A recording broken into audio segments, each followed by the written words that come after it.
Bismillahirrahmanirrahim. Assalamualaikum warahmatullahi wabarakatuh. Kaifa halukum? Alhamdulillah nahnu bi khair. Qabla nata'allam hayya bina nabda dirasatana bi qiraati ummil Qur'an. Al-Fatihah. A'udzu billahi minasyaitonir rajim. Bismillahirrahmanirrahim. Alhamdulillahi rabbil alamin arrahmanir rahim maliki yaumiddin. إياك نعبد وإياك نستعين اهدنا الصراط المستقيم صراط الذين أنعمت عليهم غير المغضوب عليهم ولا الضالين آمين. Baik anak-anak, apa kabar? Alhamdulillah, mudah-mudahan selalu dalam keadaan sehat walafiat. Pada kesempatan kali ini kita akan belajar pelajaran akidah akhlak untuk kelas 10 bab pertama, yaitu memahami akidah Islam. Kemudian tujuan pembelajaran di sini nanti bisa kalian baca sendiri ya. Di antaranya siswa dapat menjelaskan pengertian akidah, kemudian siswa dapat menyebutkan dalil-dalil yang berhubungan dengan akidah Islam dan seterusnya. Sebelum kita memasuki materi lebih jauh, alangkah baiknya kita mengenal apa itu akidah. Maka di sini saya gambarkan akidah itu seperti pohon, ya, seperti pohon. Jadi agama Islam itu seperti pohon, yang mana kita tahu bahwa Islam itu kan terdiri dari akidah, kemudian ada syariat, ya, syariat itu kan ibadah ya, ibadah wajib, kemudian ada ibadah sunnah. Kemudian yang ketiga adalah akhlak, yaitu buah atau hasil. Nah, akidah dalam agama Islam itu diibaratkan seperti akar, ya. Jadi asas atau pondasi. Kalau dalam bahasa Arab itu usul, yaitu dasar. Nah, adapun syariat, yaitu ibadah, baik ibadah wajib maupun ibadah sunnah, itu diibaratkan seperti daun dan batang pohon. Nah, kemudian akhlak itu adalah buah atau hasil. Nah, oleh karena itu syariat, yaitu ibadah wajib dan ibadah sunnah, dan akhlak tidak ada nilainya tanpa diawali oleh akidah yang baik dan benar. Maka posisi akidah itu sangat penting dalam agama Islam. Baik, selanjutnya pengertian akidah, ya, pengertian akidah. Akidah berakar dari kata aqada yaqitu aqidatan, yang berarti tali pengikat sesuatu dengan yang lain sehingga menjadi satu kesatuan yang tidak dapat dipisahkan. Dalam pembahasan yang masyhur, akidah diartikan sebagai iman, kepercayaan, atau keyakinan. Nah, kemudian dalam kajian Islam, akidah berarti tali pengikat batin manusia dengan yang diyakininya sebagai Tuhan yang Maha Esa, yaitu Allah, yang patut disembah dan pencipta serta pengatur alam semesta ini. Akidah sebagai sebuah keyakinan yang tidak menerima keraguan dan bantahan. Jadi tidak boleh akidah itu bersifat ragu atau bisa dibantah. Tidak boleh. Artinya itu harus yakin. Jadi akidah itu harus kuat dan tidak ada kelemahan yang membuka celah untuk dibantah. Dalam hal ini adalah keyakinan rukun iman yang 6. Nah, kemudian selanjutnya pengertian akidah. Apa sih akidah itu? Menurut Muhammad Shaltut, salah satu Syekh Al-Azhar di Kairo, menyampaikan bahwa akidah adalah pondasi yang di atasnya dibangun hukum syariat, yang mana syariat merupakan perwujudan dari akidah. Oleh karena itu, hukum yang kuat adalah hukum yang lahir dari akidah yang kuat. Tidak ada akidah tanpa syariat, dan tidak mungkin syariat itu lahir jika tidak ada akidah. Nah, tadi seperti gambaran di awal tadi, seperti pohon ya. Jadi akidah itu merupakan akarnya, dasarnya, atau pondasinya. Kemudian naik ke atas, dari akal itu akan menghasilkan syariat. Yaitu tadi ada ibadah wajib dan ibadah sunnah. Nah, kemudian kalau tadi kita membahas tentang ilmu akidah, nah di sini kita akan membahas, kalau tadi kita membahas tentang pengertian akidah, maka di sini kita akan membahas tentang ilmu akidah. Apa itu ilmu akidah? Menurut Syekh Muhammad Abduh, yaitu ilmu yang membahas tentang wujud Allah, tentang sifat-sifat yang wajib tetap ada padanya, juga membahas tentang rasul-rasulnya, meyakinkan mereka, meyakinkan apa yang wajib ada pada mereka, apa yang boleh dihubungkan pada diri mereka, dan apa yang terlarang menghubungkan kepada diri mereka. Jadi menurut Syekh Muhammad Abduh di sini, keyakinan ilmu akidah itu membahas tentang wujudnya Allah dan juga tentang rasul-rasulnya Allah. Nah, membahas tentang rasul-rasulnya Allah ini juga berarti membahas tentang apa-apa yang dibawa oleh rasul. Ya, seperti kitab, kemudian ajaran-ajaran rasul dan lain sebagainya, ya. Nah, kemudian adapun menurut Syekh Ibnu Khaldun, ilmu akidah itu adalah ilmu yang membahas kepercayaan-kepercayaan iman dengan dalil-dalil akal dan mengemukakan alasan-alasan untuk menolak kepercayaan yang bertentangan dengan kepercayaan golongan salaf dan ahlus sunnah.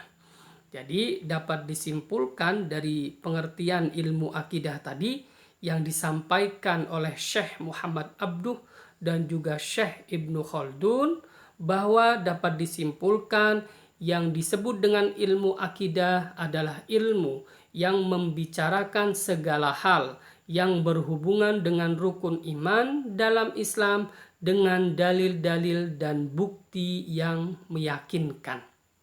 Artinya, dalil-dalil yang diutarakan dalam membicarakan rukun iman itu harus dalil-dalil yang meyakinkan, tidak bisa dibantah oleh siapapun.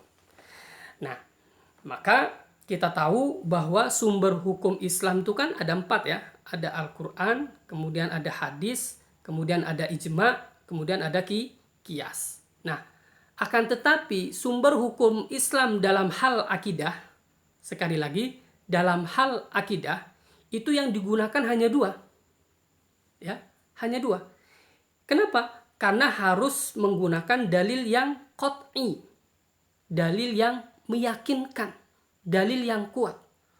Lalu apa sumber hukum yang digunakan dalam akidah? Itu hanya Al-Quran dan hadis. Hadis pun harus hadis yang sahih. Ya, karena kita tahu hadis itu kan ada banyak ya. Ada hadis sahih, ada hadis hasan, ada hadis doif, dan seterusnya. Nah, jadi yang digunakan hanya Al-Quran dan hadis. Kenapa? Karena dalil yang digunakan untuk akidah itu harus dalil yang sangat kuat. Harus dalil yang meyakinkan, tidak bisa dibantah. Lalu kenapa ijma dan qiyas itu tidak digunakan dalam hal akidah, hanya digunakan dalam syariat atau ibadah? Kenapa? Karena ijma dan qiyas itu adalah hasil produk dari pemikiran para ulama. Sementara Al-Quran dan hadis, itu pun hadis yang sahih, sekali lagi, itu adalah murni wahyu yang turun dari Allah dan sangat kuat dan sangat otentik, atau dia bersifat qat'i, gitu ya. Jadi Al-Quran dan hadis sahih yang digunakan sebagai sumber hukum di dalam akidah. Nah,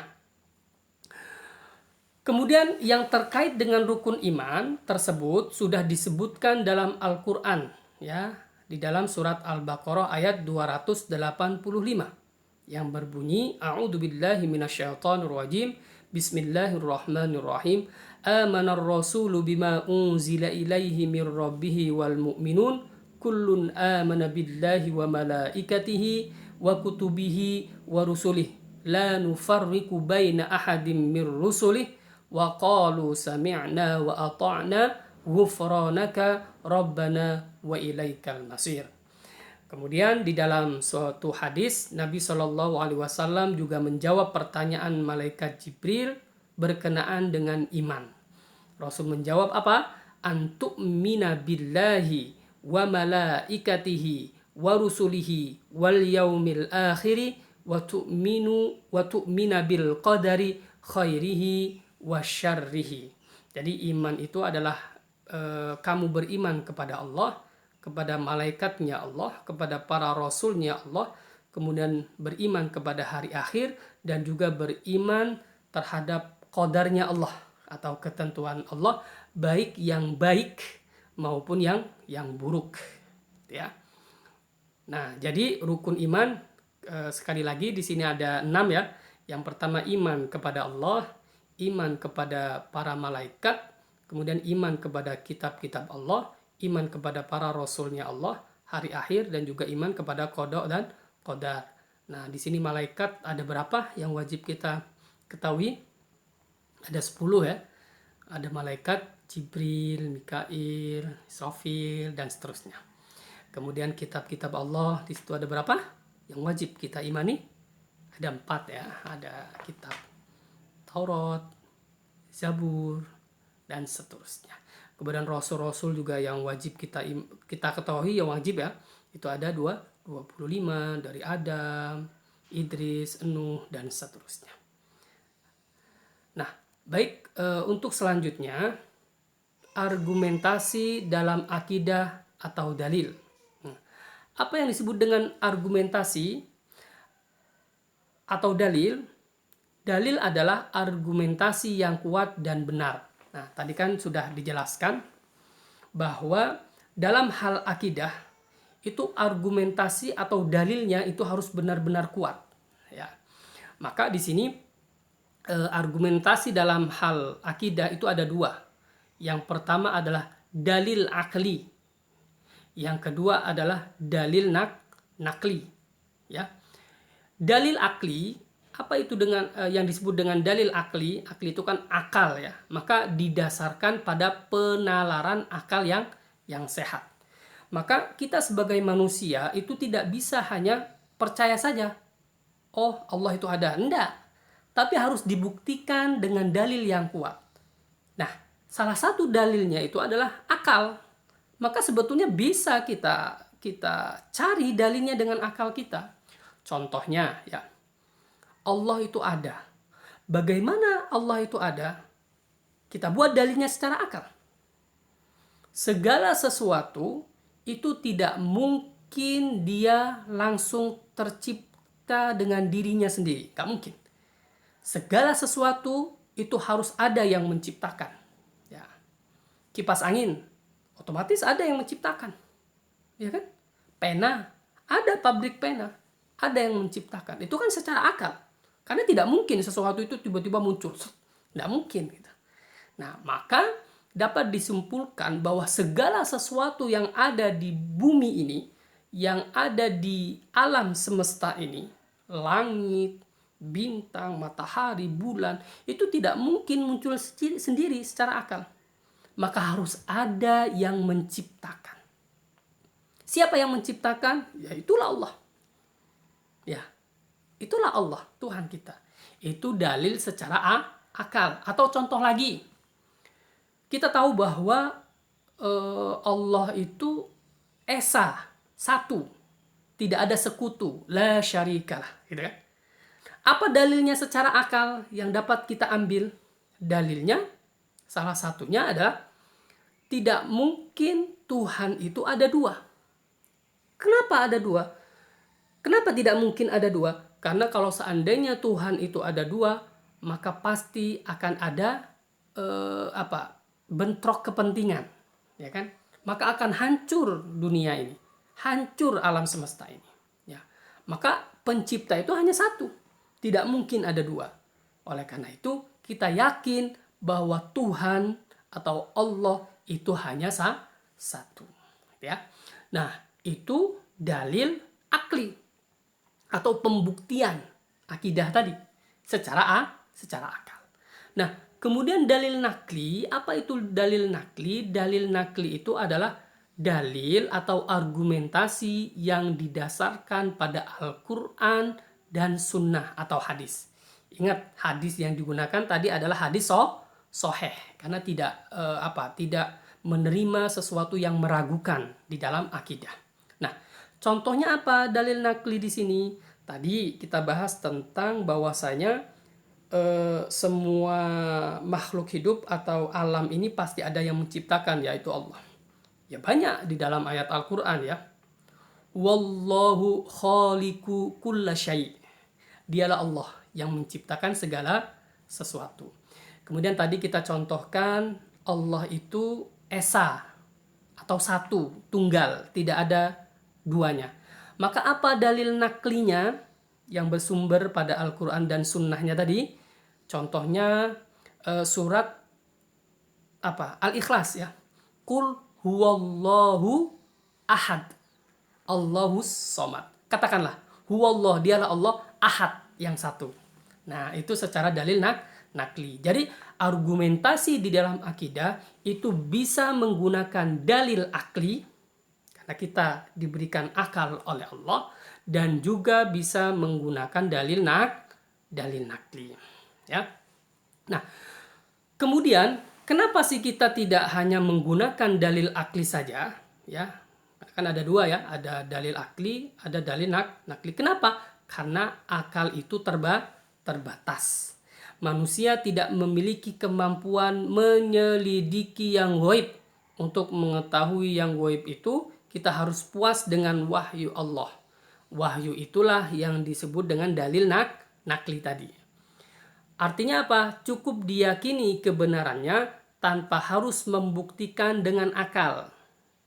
Termasuk ke dalam bagian ini adalah hakikat hal-hal yang gaib. Jadi ada sesuatu yang bisa kita gunakan, bisa kita argumentasikan dengan menggunakan akal, tapi ada juga hal-hal yang tidak bisa kita gunakan akal, karena itu akal itu terbatas. Cukup kita gunakan dengan wahyu. Contohnya apa? Seperti kiamat. Ya.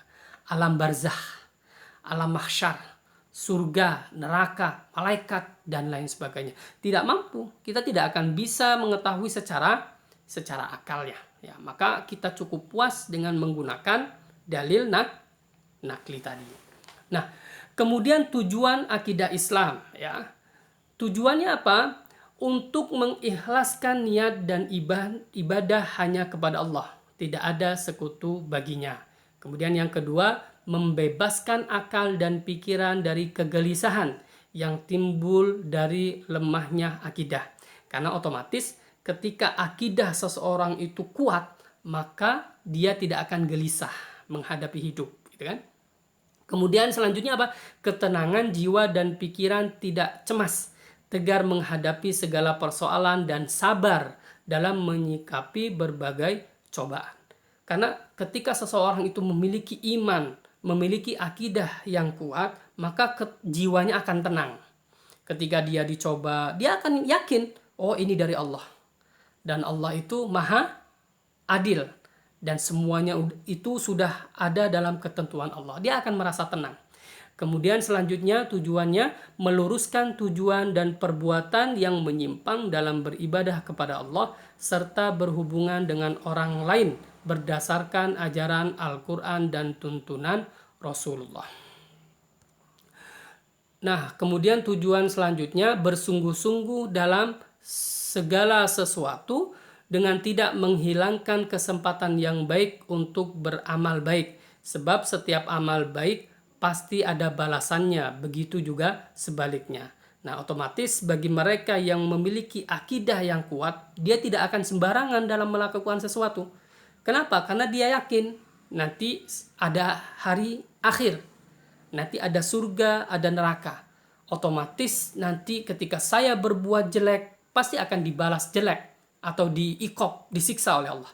Kalau saya berbuat baik, pasti akan dibalas pahala oleh Allah, akan dimasukkan ke dalam surga bagi orang yang memiliki akidah atau keimanan yang kuat. Kemudian selanjutnya adalah meraih kebahagiaan dunia dan akhirat. Nah, kemudian metode-metode peningkatan kualitas akidah. Nah, jadi anak-anak, kualitas akidah tidak hanya diukur dari kemauan seseorang untuk percaya kepada Allah saja atau rukun iman, namun lebih jauh dari itu. Kepercayaan itu harus bisa dibuktikan dalam praktek kehidupan sehari-hari. Percaya saja tidak cukup, tapi harus diikuti dengan tindakan nyata dalam kehidupan sehari-hari dimanapun berada. Jadi akidah seseorang itu tidak cukup hanya, ya saya yakin bahwasanya Allah itu ada. Tidak cukup seperti itu. Tetapi kita harus melaksanakan apa-apa yang diperintahkan oleh Allah dan menjauhi apa-apa yang dilarang oleh Allah. Begitu juga misal kita beriman dengan kitab Allah, ya, maka kita juga harus menjalankan apa-apa yang ada di dalam kitab Allah, di dalam Al-Quran. Begitu juga ketika kita beriman kepada Rasul, tidak cukup kita hanya, ya saya iman, saya yakin kepada Rasul, tidak. Tetapi ada konsekuensinya, yaitu apa? Menjalankan segala perintah Allah yang dibawa oleh para Rasul dan juga menjauhi segala larangannya. Nah, kemudian di antara upaya-upaya atau cara-cara yang baik agar bisa meningkatkan kualitas akidah dalam pengertian aplikasi kehidupan sehari-hari adalah melalui pembiasaan dan keteladanan, ya. Jadi